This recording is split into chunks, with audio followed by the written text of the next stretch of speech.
மாவட்டம் குலசேகரம் அருகே திருமணத்திற்கு எதிர்ப்பு தெரிவித்த நிலையில் காதலியின் வீட்டில் இளைஞர் சடலமாக மீட்கப்பட்ட சம்பவம் தொடர்பாக போலீசார் விசாரணை மேற்கொண்டு வரும் நிலையில் பாஜக மாநில தலைவர் நயினார் நாகேந்திரன் பெண்ணின் நெருங்கிய உறவினர்கள் திமுகவில் இருப்பதாகவும் பெண்ணின் வீட்டிலேயே தூக்கிட்டுக் கொண்டார் என்பது நம்பும்படியான செய்தியாக இல்லை என குற்றச்சாட்டை முன்வைத்த நிலையில் இந்த சம்பவம் குறித்து குமரி மாவட்ட எஸ்பி ஸ்டாலின் விளக்கமளித்துள்ளார்.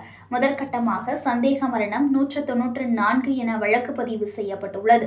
இந்த வழக்கு விசாரணையில் இருந்து வருவதாகவும் இளைஞரின் லேப்டாப் மற்றும் மொபைல் போன் சைபர் கிரைம் மூலம் ஆய்வு செய்யப்பட்டு வருவதாகவும் தெரிவித்தார். வீட்டின் மேலே இளைஞர் ஏறியதற்கான கண்காணிப்பு தடம் இருப்பதாகவும் இளைஞர்களை அடித்தது மாதிரியான தடங்கள் ஏதும் இல்லை என்றும் முதற்கட்ட விசாரணையில் தெரிய வந்திருப்பதாகவும் மேலும் பிரேத பரிசோதனை முடிவடைந்து இருப்பதாகவும் தெரிவித்தார். வழக்கு விசாரணையில் இருப்பதால் வழக்கு குறித்து தவறான தகவல்களை பரப்ப வேண்டாம் எனவும் தெரிவித்தார். சந்தேக மரணம்ன்றது இப்போ புது ஆக்ட்படி 194 மரணத்துல மர்மம் இருப்பதாக சொல்றாங்க. அதாவது ஒரு பொண்ணு வீட்டுக்குள்ள எப்படி அத்துமீறி நுழைமா இல்ல அவரோட கையில சுண்ணாம்பு அந்த தடயம் அப்படியே இருந்தது. காம்பவுண்ட் வால் ஜம்ப் ஆனதுக்கான சுண்ணாம்பு அந்த தடயம் கையில இருந்தது.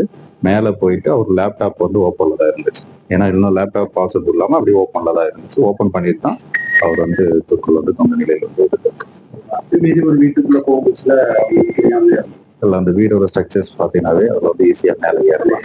ஸோ அதில் ஸ்லாப்லாம் இருக்கு. ஸோ அதனால ஈஸியாக அவர் 22 வயசு போது அதில் ஏறப்போகுது.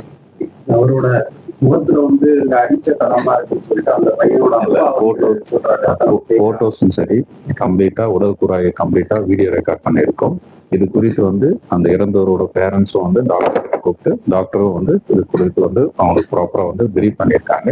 நம்ம போட்டோஸ் எவ்ரிதிங் கம்ப்ளீட்டா வீடியோ ரெக்கார்ட் பண்ணியிருக்கோம். ஸோ அதனால அப்படி எந்த வித காயங்களும் இல்லை. மேலும் தொடர் விசாரணையில் இருந்து வருகிறது. நாளைக்கு வரை எந்த வித சந்தேகம் இல்லை.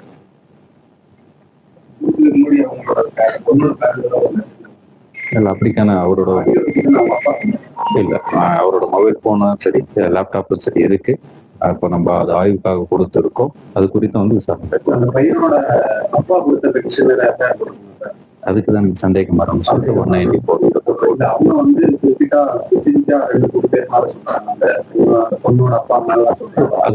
அதுதான் இப்போ விசாரணை போஸ்ட்மார்ட்டம் முடிச்சிருக்கோம். இதுல யாராச்சும் தூண்டுதல் இருக்கான்றதுக்காக எலக்ட்ரானிக் டிவைஸ் எல்லாத்தையும் நம்ம ப்ராப்பரா ஆய்வு மேற்கொண்டு தான் நம்ம அதோட கன்க்ளூஷன் வர முடியும். அதுக்கு தான் தொடர் விசாரணை இருக்கு வருது.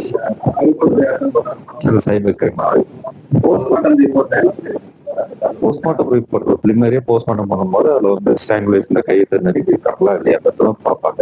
அப்படி இருக்கும்போது தற்கொலைக்கான தடயங்கள் இருக்கு. செய்திகளை உடனுக்குடன் தெரிந்து கொள்ள லைக் பண்ணுங்க, ஷேர் பண்ணுங்க, சப்ஸ்கிரைப் பண்ணுங்க, மறக்காம கமெண்ட் பண்ணுங்க.